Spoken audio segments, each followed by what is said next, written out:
The October 12, 2025 confrontation near Thitu Island, Pag-asa, and Sandy Cay in the Spratly Islands stands as one of the most telling and consequential moments in the ongoing power struggle in the South China Sea. It was not just a clash of ships, it was a collision of principles, sovereignty, and narratives. On that Sunday morning, the Philippine government vessel BRP Datu Pagbuwaya, operated by the Bureau of Fisheries and Aquatic Resources, BFAR, found itself under assault by a China Coast Guard CCG ship, bow number 21559. In full view of cameras, the Chinese vessel fired powerful water cannons before deliberately ramming the stern of the Filipino craft, sending torrents of seawater across its deck and damaging key equipment. The video, quickly circulating on social media, reignited global concern and once again spotlighted the Philippines' lonely yet determined stand in one of the world's most dangerous maritime flashpoints. According to official Philippine reports, the Datu Pagbuwaya was on a routine humanitarian and livelihood mission, delivering supplies and support to Filipino fishermen operating legally within the West Philippine Sea, a region firmly within the country's exclusive economic zone, EEZ. Yet, as the crew performed their duties, they were met not with dialogue, but aggression. The Philippine Coast Guard, PCG, condemned the act in the strongest terms, describing the attack as an act of intimidation designed to bully Filipino vessels into silence.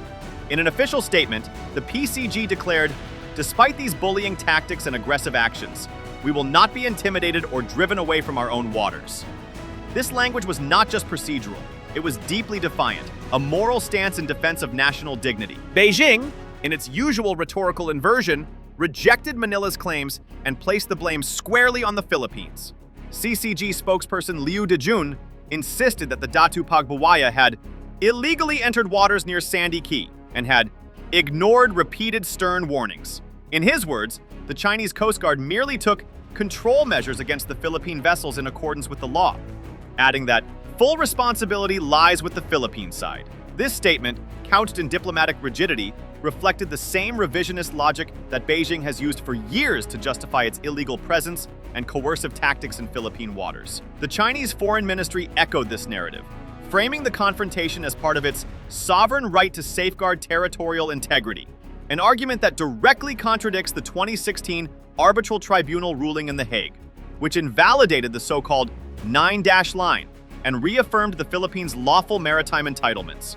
For Defense Secretary Gilberto Teodoro Jr., the latest clash was not an isolated maritime skirmish, but a gross violation of international law and a deliberate act of coercion that cannot be justified by any measure of legality.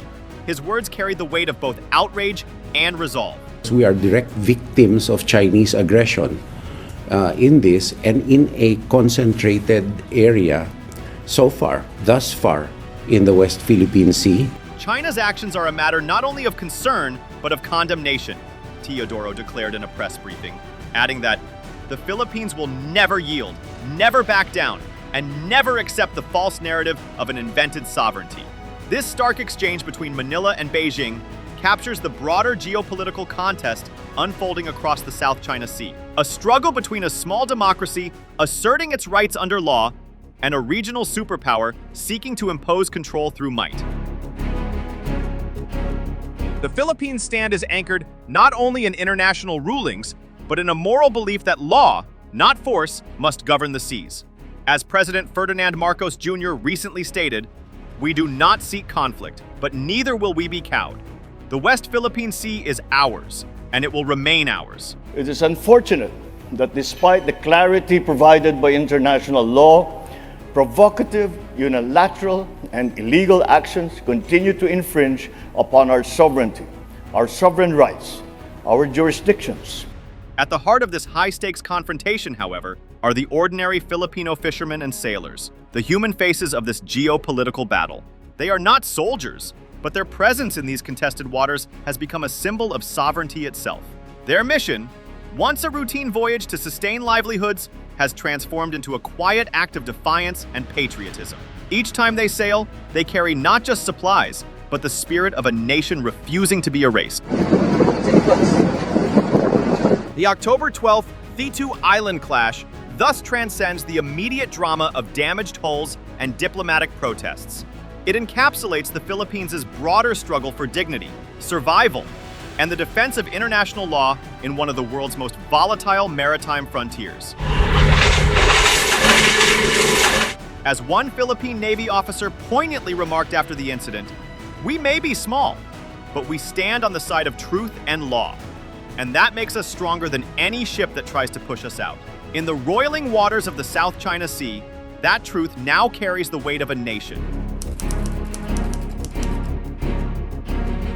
The latest clash between the Philippines and China unfolded in one of the most volatile corners of the South China Sea, the waters surrounding Thitu Island, Pag-asa, and Sandy Cay, turning these small, sun-scorched features into the front line of a growing geopolitical contest. For the Philippines, Thitu Island is more than a speck of coral and sand. It is home, inhabited by Filipino civilians, guarded by Marines, and flying the national flag as a living testament to sovereignty. Just a few nautical miles away, Sandy Cay, a shifting cluster of sandbars, has become the new flashpoint where geography meets politics. It sits firmly within the Philippines' 200 nautical mile exclusive economic zone, EEZ, giving Manila sovereign rights under international law, specifically the United Nations Convention on the Law of the Sea. That legal position was affirmed by the 2016 Hague Arbitral Tribunal ruling, which struck down China's expansive 9-line claim, a landmark victory that should have settled the matter. But on the water, the reality is far less stable. Beijing continues to insist that almost the entire Spratly Islands, including Sandy Cay, which it calls Tianxian Reef, are China's inherent territory. A sweeping assertion that dismisses both the 2016 ruling and modern international law. This claim is not backed by geography or treaties, but by historical rhetoric and power projection. The tension becomes more tangible when considering how close these contested features are to one of China's most militarized outposts, Subi Reef, just 20 kilometers, 12 miles from Thitu. From there, China's Coast Guard and maritime militia can move at will, surrounding Philippine vessels within minutes, transforming diplomatic disputes into dangerous maritime standoffs. This proximity gives China the upper hand in logistics, but also exposes its strategy, an ever-present display of force meant to pressure, intimidate, and normalize its presence in waters it does not legally own. In contrast, the Philippines has responded not with equivalent might, but with resolve and legality. Its small garrison on Thitu Island stands as a physical reminder that sovereignty is not measured by firepower, but by persistence. Every mission to supply the outpost or patrol its waters becomes a statement, a defiant act of existence in the face of a regional superpower.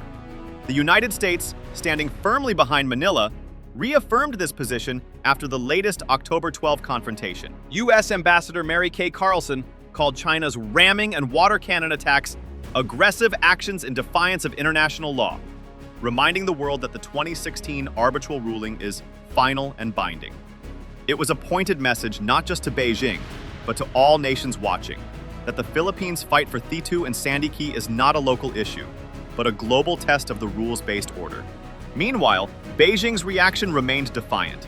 Foreign Ministry spokesperson Lin Jian accused the Philippines of violations and provocations, urging it to immediately stop activities near Sandy Cay and reiterating China's right to safeguard its territorial sovereignty and maritime rights.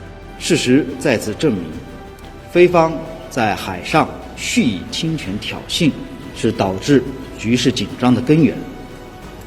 菲方应立即停止侵权挑衅，不要挑战中方维护自身合法权益的坚定决心。 It's a familiar script, victimhood wrapped in power projection, portraying China as the aggrieved party, while its ships ram smaller vessels and unleash high-pressure water cannons on unarmed crews. In truth, Thitu and Sandy Cay have become more than maritime coordinates. They are symbols of endurance and defiance. For Manila, they embody the struggle of a small democracy standing on the edge of a storm, determined to protect its territory through law, persistence, and principle. For Beijing, they are pieces on a chessboard of control, each confrontation a message to its neighbors. And for the world, these shallow waters now reflect a deeper truth, that the contest for power and principle in the Indo-Pacific is being fought not only in capitals and conferences, but also on the decks of weathered ships, surrounded by waves and defiance. China's gray zone playbook is getting sharper and riskier, and the October 2025 encounter near Thitu Island lays it bare on camera. In the clearest sequence yet, China Coast Guard CCG ship 21559 is seen firing a high-pressure water cannon straight at the Philippine government fisheries vessel BRP Thitu Pag-asa, then closing in to ram the stern, an impact the Philippine Coast Guard says caused minor structural damage. Beijing's public line followed instantly. Its crews had merely taken control measures in accordance with the law and had resolutely driven them away. Manila's view, captured in both video and damage logs, is the opposite. Coercion, not control, and a textbook example of gray zone force meant to injure, intimidate, and normalize exclusion without crossing the formal threshold of war. What makes this more alarming is the pattern behind the clip. Just a month earlier at Scarborough Shoal, September 2025, another CCG barrage shattered the bridge window of the BRP Thitu Gumbay Piang, injuring a crew member. Go back one more month, and the tempo looks even more reckless. August 2025, in the same contested waters, a PLA Navy ship collided with a CCG cutter while both were hot pursuing a Philippine patrol vessel. An own goal that underscored how aggressive chases, close quarters maneuvering, and speed in shoal-studded seas are a recipe for disaster. And the trend line doesn't start in 2025. In June 2024 at 2nd Thomas, a Yungan Shoal, Chinese personnel escalated beyond non-lethal tools, brandishing blades, allegedly boarding a Philippine boat, and slashing gear. A grim signal that the toolkit now ranges from water cannons and ramming to hands-on kinetic coercion. These data points form a coherent escalation arc. Water cannoning moves from warning to weapon. Blocking maneuvers drift into deliberate rams. Maritime law enforcement morphs into paramilitary intimidation. And the CCG Maritime Militia PLA Navy stack shows up in tighter, faster, more dangerous proximity to Philippine crews. The operational logic is plain. Inflict enough pain to deter future missions while staying just below the threshold likely to trigger collective defense responses. The strategic risk is plainer still. With glass already shattered, holes already bent, and knives already unsheathed, one bad angle, one rogue wave, one panic turn could turn the next gray zone message into a mass casualty incident and a crisis that none of the players can easily control. The October 12 confrontation wasn't just about two ships. It was about livelihoods, sovereignty, and the unflinching will of a nation standing its ground. The Philippine vessel BRP Thitu Pag-asa was not on a combat mission, but part of a government program to protect local fishermen's livelihoods near Thitu Island, one of the few inhabited Philippine outposts in the Spratlys. For the communities that depend on these waters, each sortie is a lifeline. Filipino fisherfolk depend on these waters, and neither water cannons nor ramming will deter us from fulfilling our commitment, declared Philippine Coast Guard Commandant Admiral Ronnie Gil Gavan, turning what could have been a bureaucratic statement into a quiet act of defiance. In the aftermath, Manila vowed to take appropriate diplomatic action, filing a formal protest and summoning Chinese representatives in what has become a pattern of protest and persistence. The process may seem routine, but for the Philippines, it is both a legal and moral exercise. Every protest a reaffirmation that it will not let coercion rewrite international law. Behind these measured diplomatic moves lies the unyielding reality that Philippine ships continue to sail, unarmed but resolute, into waters where one misstep could trigger global repercussions. That risk is precisely why the U.S.-Philippines alliance has taken on renewed urgency. Under the 1951 Mutual Defense Treaty, MDT, Washington has repeatedly and explicitly stated that armed attacks on Philippine public vessels, aircraft, or armed forces, including the Coast Guard, in the South China Sea will trigger mutual defense obligations. The commitment is not abstract. It is part of a wider effort by allies to deter escalation without inviting open war.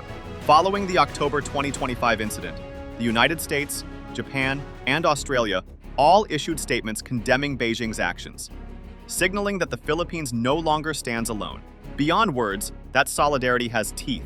The U.S. delivered an $8 million Maritime Domain Awareness Aid Package to the Philippine Coast Guard, PCG, in October 2024, including advanced surveillance equipment and radar integration, aimed at giving Filipino crews more eyes and thus more safety at sea. Meanwhile, joint maritime patrols and frequent allied presence have begun to transform once isolated Philippine patrols into nodes in a broader, coordinated defense network. The collision near Thitu Island might have lasted only minutes, but its meaning will echo far longer. A small vessel protecting fishermen has become the front line of a larger struggle for dignity, deterrence, and the defense of international law. For the Philippines, standing firm is not just a choice. It's a statement to the world that even the smallest ships can carry the weight of principle. The confrontation near Thitu Island is more than another tense episode in the long-running South China Sea dispute. It is a microcosm of the region's most volatile and consequential power struggle. It lays bare the dueling narratives that now define the maritime contest. Manila's moral and legal appeal, rooted in international law and sovereign rights, versus Beijing's continued reliance on force and intimidation to assert control over contested waters. On one side stands a smaller democracy invoking the 2016 arbitral ruling and the United Nations Convention on the Law of the Sea. On the other, a global power wielding Coast Guard cutters, water cannons, and gray zone tactics to rewrite facts at sea. But the latest collision near Thitu carries far greater implications than damaged hulls or diplomatic protests. It took place in a strategic international shipping corridor, through which trillions of dollars in global trade pass each year. The repeated use of dangerous maneuvers, ramming, water cannoning, and close-in harassment turns this corridor into a potential flashpoint where a single accident could spiral beyond control. One mistimed turn or panicked response could spark a tragedy at sea, triggering the U.S.-Philippines Mutual Defense Treaty, MDT, and potentially drawing external powers into direct confrontation. What starts as a localized clash could, in minutes, become a regional crisis. Looking ahead, the trajectory is clear but troubling. China shows no sign of easing its coercive strategy, using maritime law enforcement and militia vessels to pressure Manila while maintaining plausible deniability. The Philippines, in turn, has pledged to continue its assertive transparency policy, publicizing every incident, exposing China's tactics to the world, and maintaining resupply missions to uphold its rights within its exclusive economic zone, EEZ. This approach, while courageous, ensures that the waters around Thitu and Sandy Cay will remain one of the most dangerous maritime fault lines in the world. In the end, the stakes are not confined to reefs or fishing grounds. What happens near Thitu Island is a test of principle, whether small nations can defend their lawful rights against coercion, and whether the rules-based international order can hold under pressure from those who seek to erode it. The risk of miscalculation is real, but so is the Philippines' resolve, and in that fragile balance lies the future of peace and stability in the South China Sea. If you liked the video, do not forget to like, share, and subscribe our channel for deep analysis of contemporary issues.